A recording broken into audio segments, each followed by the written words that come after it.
안녕하세요 여러분. 오늘도 즐거운 도덕 수업을 시작해 보도록 하겠습니다.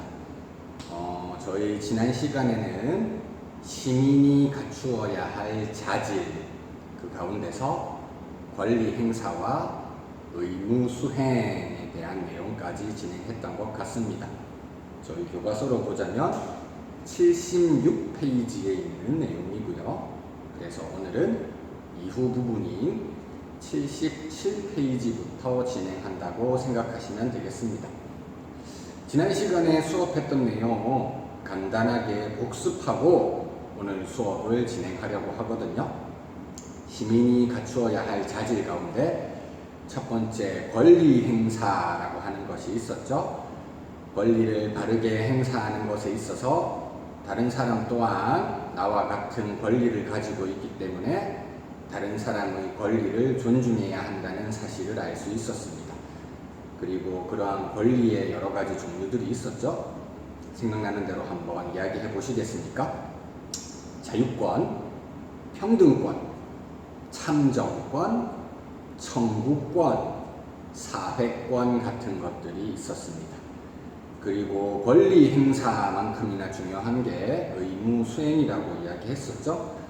국민들이 의무를 올바르게 수행해야 국가가 유지될 수 있기 때문에 의무 수행이 중요한 것인데요.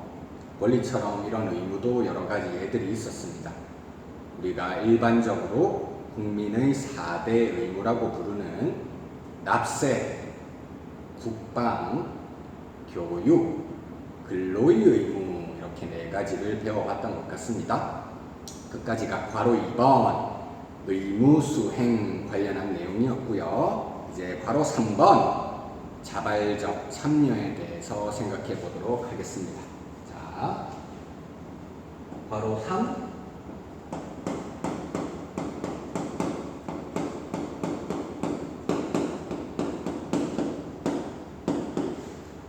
자발적 참여라고 적었습니다. 자, 불빛 때문에 잘 안 보이면 괄호 3 자발적 참여 글자니까 잘 적어주세요. 노트 필기 지난 시간 했던 아래 부분에 이어서 하시면 됩니다. 77쪽 해당 부분을 함께 읽어보도록 할게요. 시민이라면 국가의 정책이 올바로 수행되는지 살피고 국가의 정책 결정 과정에 관심을 가지며 자발적으로 참여해야 한다. 국가가 이루어지고 작동되는 것 자체가 시민들의 적극적인 참여가 있어야 가능하다. 그런 내용들을 이야기하는 것 같네요. 시민의 참여는 국가의 발전을 이끄는 원동력이기 때문이다. 따라서 시민은 국가의 미래를 결정하는 선거나 국민투표 등에 적극적으로 참여하려는 의식을 지녀야 한다. 가장 대표적으로 참여하는 방식인 선거에 대해서 교과서에서 말하고 있습니다. 또한 시민은 사회의 다양한 문제에 관심을 가지고 이를 해결하고자 노력해야 한다. 선거 말고도 시민들이 국가 정치에 참여할 수 있는 방법들을 이야기하는 것 같습니다. 예를 들어 사회에 문제가 있다면 시민은 그 문제를 해결하기 위해 여론을 형성하거나 부정과 불의를 고발할 수 있어야 합니다. 우리 청와대에서 운영하는 인터넷 국민신문고 그리고 국민청원 같은 제도들이 있죠. 그것을 통해서 여론을 형성하는 거 떠올려 보시면 좋을 것 같습니다. 다음 단락 읽어보고 필기를 하도록 할게요. 이렇게 시민은 자신의 권리와 의무를 알고 권리 행사와 의무 수행의 균형을 이루며 다른 사람의 권리를 존중해야 한다. 그리고 국가의 정책 결정 과정과 사회 문제에 자발적으로 참여하려는 의식을 지닌 시민을 도덕적 시민이라고 할 수 있다. 교과서에서 그렇게 말하고 있네요. 말하는 부분을 한번 칠판에 써보도록 하겠습니다. 동그라미 1번이 되겠죠. 자발적 참여라고 하는 것이 무엇을 의미하는가? 이것은 기본적으로 국가의 정책이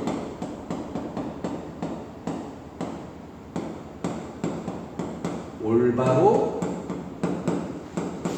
수행되는지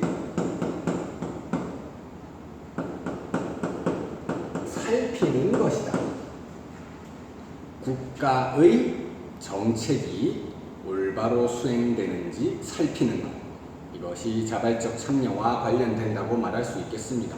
물론 선거라고 하는 것이 일회성이라고 생각할 수 있는 여지도 있겠지만 국민들에 의해서 선발된 국회의원이라든지 대통령들 임기가 무제한인 것은 아니잖아요. 국민들이 자신의 대표로서 선출해 주었는데 국민들의 의사를 잘 반영하지 못하고 정책을 올바르게 수행하지 못한다면 다음 선거에서 다시 그런 사람이 선출되긴 어렵겠죠. 꼼꼼하게 끊임없이 살피는 자세가 중요하다는 것이에요. 다음 동그라미 2번. 국가의 정책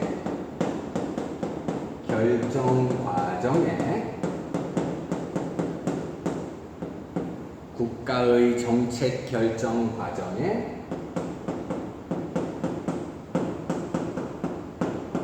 자발적으로 참여해야 한다. 어떻게 국민이 국회의원이라든지 대통령도 아닌데 직접적인 참여를 할 수 있을까요? 이렇게 의문을 던지는 학생들도 있을 수 있을 것 같아요. 물론 저희들이 대표자로서 국회의원이나 대통령 선출해가지고 정치가 운영되는 건 간접 민주주의라고 말할 수 있겠죠. 하지만 이런 간접 민주주의의 한계를 보완하기 위해서 직접 민주주의적인 요소들도 우리나라에서는 많이 도입하고 있습니다. 국민투표제도 같은 것들, 이런 것들이 시민들이 국가 정책 결정 과정에 자발적이고 직접적으로 참여할 수 있는 대표적인 사례이다. 우리는 그렇게 생각할 수가 있겠죠. 자, 이런 자발적 참여와 관련해서 여러분들 안타깝게도 아직 선거권이 없잖아요. 물론 학급의 회장이라든지 학교 전체 회장 이거 선출하는 데 있어서 자신의 한 표를 행사하는 경험을 하긴 했겠지만 국가에서 선거권은 아직 없었을 겁니다. 하지만 이런 한계를 보완하기 위해서 간접적으로나마 청소년들도 국가의 여러 가지 정책 결정에 참여할 수 있을 만한 그런 기회를 부여하고 체험할 수 있는 그런 내용들이 있거든요.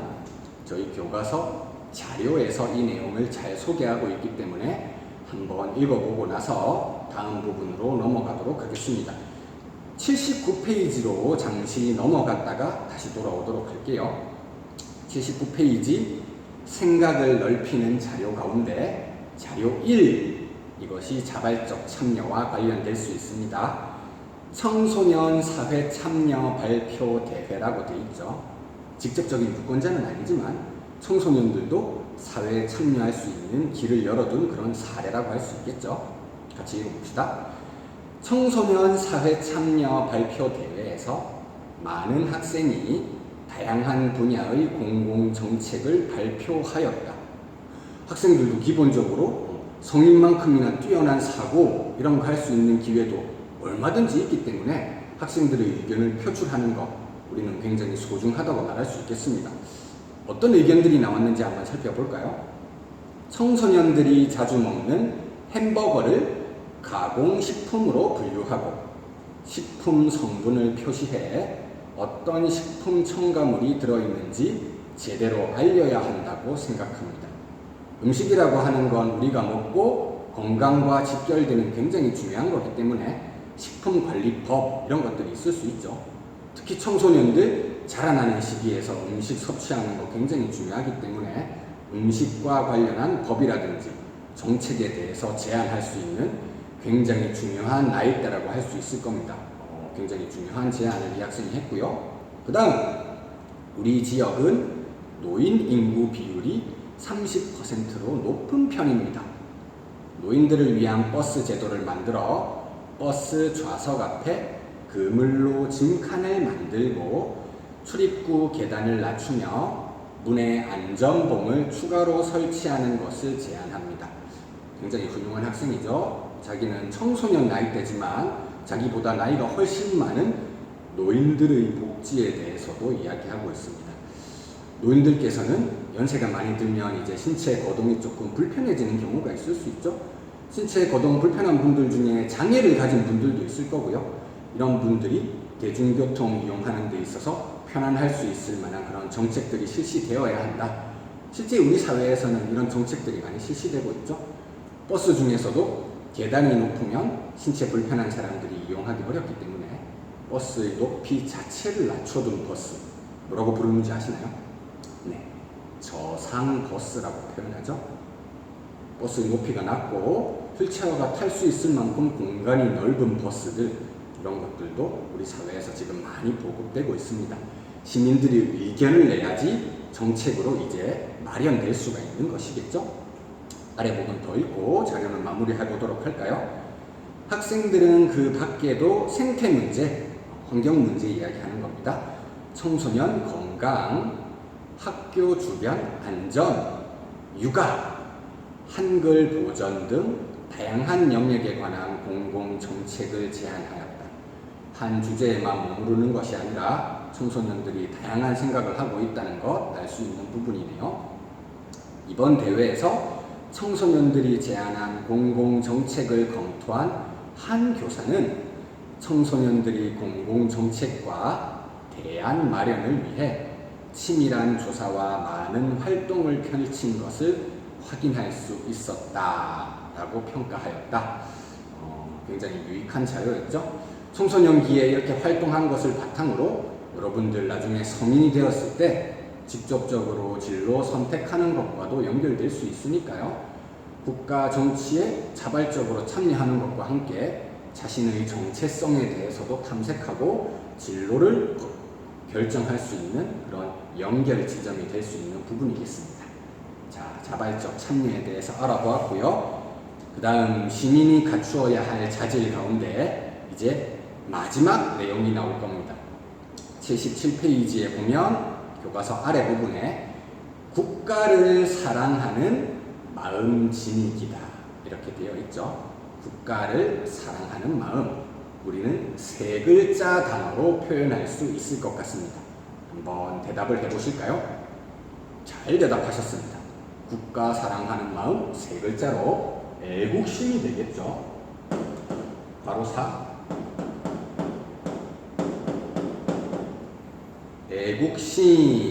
애국심에 대해서 한번 살펴보도록 하겠습니다.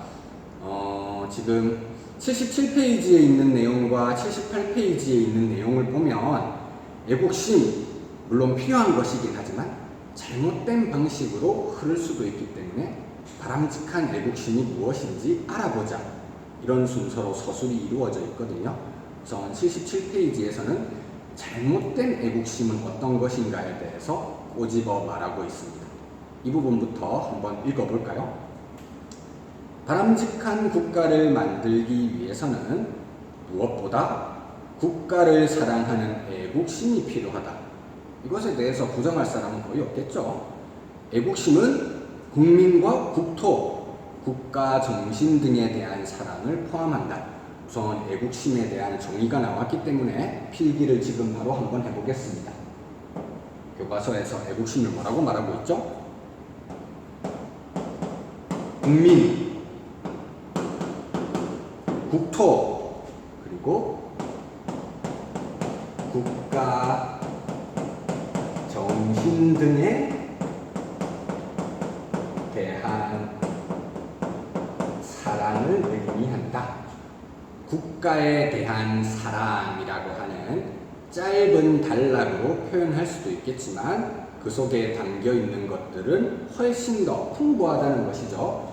국가를 구성하고 있는 여러 사람들, 국민, 나와 같이 소중한 하나의 인격체라는 걸 인정하고 사랑하는 마음을 가져야 되겠죠. 이것은 당연한 것입니다. 요즘 우리나라에 보면 세대 간의 갈등이라든지 지역 간의 갈등, 이런 것 때문에 사회가 혼란해지는 경우가 있는데, 건전한 애국심을 가진다면 세대의 차이, 나이 차이를 말하는 것이죠.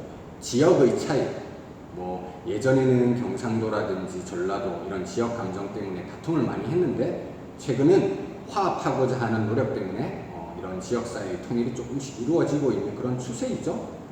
세대 차이, 지역 차이 관련 없이 동일한 대한민국의 국민이라는 거 여러분들 깨닫는다면 모든 사람을 사랑할 수 있게 되는 것이에요. 그 다음, 국토에 대해 사랑하는 마음가짐. 우리 국토 가운데서 다른 나라와 분쟁 지역에 해당하는 국토가 하나가 있죠. 특히 당연히 우리나라인데 일본 쪽에서 자신의 나라의 국토라고 지금 억지로 우기고 있는 그런 지역이 하나 있습니다. 떠오르시나요? 어떤 지역이죠? 그렇습니다. 독도라고 할 수 있겠죠. 독도 같은 경우에 우리나라이지만 지금 일본 쪽에서 일부러 외교적인 전략을 활용해서 자기 나라의 국토인 것처럼 그 속에 편입시키려고 하는 그런 굉장히 좀 야비적인 전략을 사용하고 있는데요. 실제 역사적인 자료 같은 거 살펴보면 일본에서 나온 여러 가지 서적, 문헌들에 봐도 한국 국토 속에 독도가 포함되어 있었다는 걸 인정하는 그런 문서들이 많이 나오죠. 그래서 일본은 좀 터무니없는 주장을 하고 있는 것이에요. 하지만 이런 주장을 하다 보면 한국에 대해서 크게 관심이 없는 외국 사람들은 일본의 주장 맞는 것처럼 오해할 수도 있잖아요. 그래서 직접 그 세계 속에 나가서 외국 사람 만나서 이야기하기 좀 어렵기 때문에 요즘은 온라인 공간이 발달해 있죠. 그 속에서 독도를 보호하고 우리 땅이라는 걸 홍보하기 위한 활동들이 많이 이루어지고 있거든요. 그게 또 자료에 나오고 있습니다. 그 부분을 한번 읽어봅시다. 79페이지 자료 2번입니다. 사이버 독도 사관학교, 굉장히 멋있는 표현이죠. 사이버 독도 사관학교는 독도가 우리나라의 영토라는 사실을 세계에 알리기 위해 반크가 지난 2009년 설립한 단체이다. 반크는 옆에 이제 날개 부분에서 설명하고 있죠. 1999년에 만들어진 대한민국 비정부 민간단체이다. 이거 보면 이제 외국 교과서나 세계 지도 등에 잘못 기술되어 있는, 보면 이제 동해라고 표현되어야 되는데 뭐 일본해 이런 식으로 잘못 표현되어 있는 외국 지도들이 있을 수 있잖아요. 그런 것들을 지적해가지고 고치기 위해 노력하고 있는 굉장히 유익한 노력을 하는 민간단체예요. 거기서 지금 사이버 독도 사관학교를 만들었다고 합니다. 여기서는 펜팔과 채팅으로, 펜팔은 편지 쓰는 것이죠. 전 세계 사람들과 꿈과 우정을 나누며 우리나라를 홍보하는 한국 홍보대사와 내고장의 매력을 세계인들에게 바르게 전할 내고장 홍보대사를 양성한다. 그 중에서도 이제 독도가 굉장히 중요한 영토라는 걸 여기서 이야기하겠죠. 사이버 독도 사관학교는 대한민국의 남녀노소 누구나 입학할 수 있으며 한국 홍보대사 활동 실적, 내고장 홍보 활동 실적 등 일정 기준을 만족한 사람은 확인 절차를 거쳐 졸업하고 명예의 전당에 오르게 된다.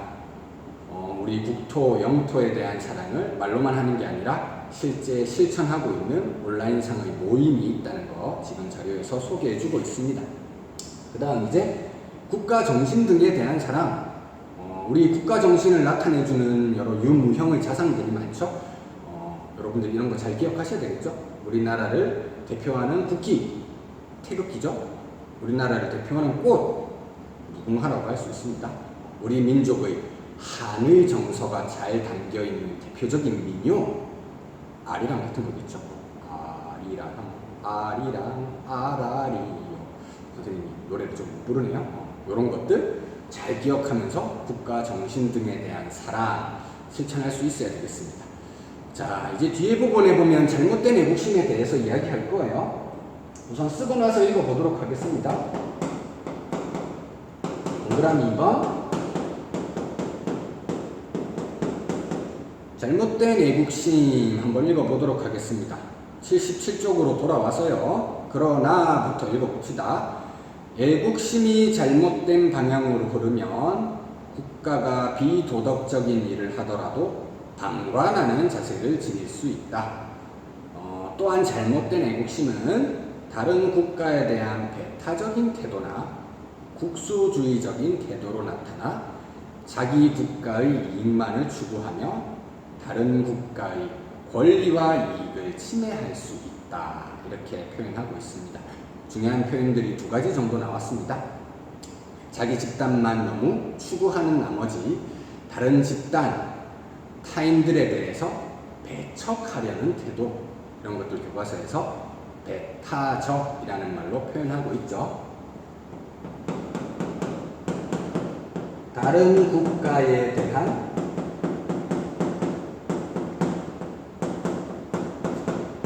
배타적 태도.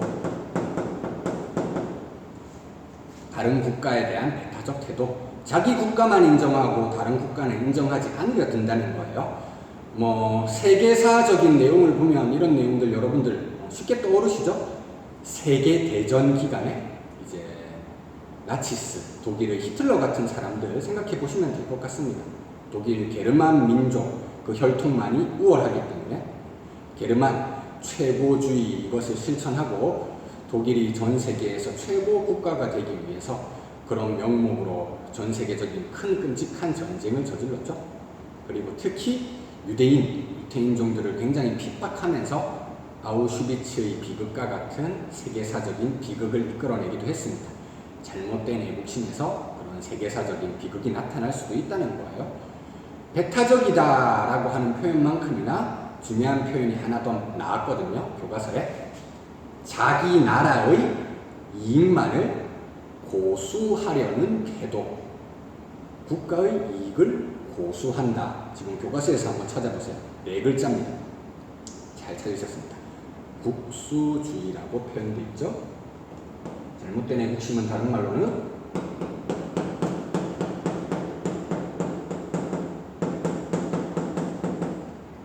국수주의적 태도.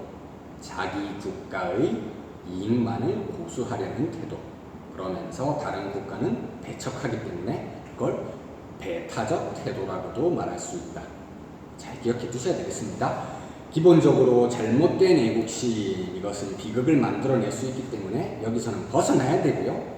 올바르고 바람직한 애국심이 무엇인지 78페이지에서 말하고 있겠죠. 바람직한 애국심 나와 있습니다. 동그라미 3번 쓰고 나서 한번 읽어봅시다.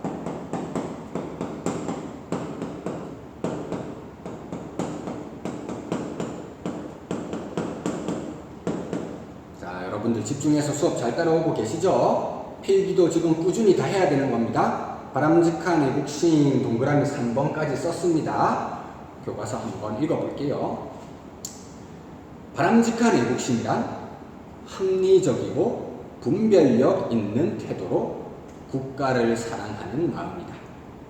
바람직한 애국심을 지닌 사람은 국가 정책이 올바르지 못할 때 합리적으로 비판할 수 있고 더 나아가 세계 시민으로서 보편적 가치와 애국심의 조화를 이룰 수 있다. 지금 실제 세계와 지구화 시대이기 때문에 단일 국가에만 속해 있는 게 아니라 세계 시민이라는 걸 인정해야 한다. 이게 굉장히 중요한 표현이 되겠죠. 즉 바람직한 애국심은 국가와 국민을 이롭게 하며 다른 국가와 인류 전체를 사랑하는 마음으로 이어져 세계 평화에 기여할 수 있다. 이렇게 되어 있습니다. 세계화 시대에 알맞게 단일 국가에만 속해 있는 시민이 아니라 세계 규모에서 활동하는 사람, 이것을 표현하는 굉장히 중요한 단어가 나왔죠. 세계 시민, 바람직한 애국심을 묘사할 수 있는 중요한 키워드인 것 같습니다. 이렇게 한번 써볼게요. 세계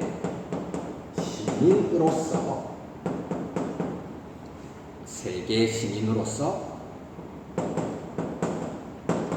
보편적 가치와 세계 시민으로서 보편적 가치와 애국심의 조화를 이루는 것, 이것이 바람직한 애국심이라고 말할 수 있습니다. 보편적이라고 하는 조금은 어려운 단어가 나왔지만 여러분들 선생님이랑 수업하면서 여러 번 접해봤던 단어죠.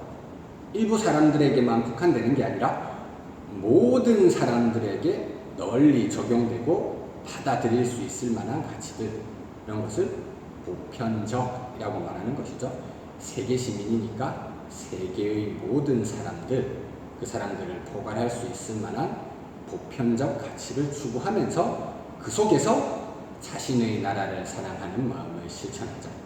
이것이 바람직한 애국심이 되는 겁니다.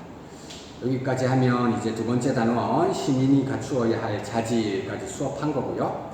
이제 다음 시간에는 시민으로서 지켜야 할 것 중에 법을 지키는 게 있을 수 있죠. 법에 대한 내용을 살펴보도록 하겠습니다. 오늘도 열심히 수업 듣느라고 수고가 많으셨습니다.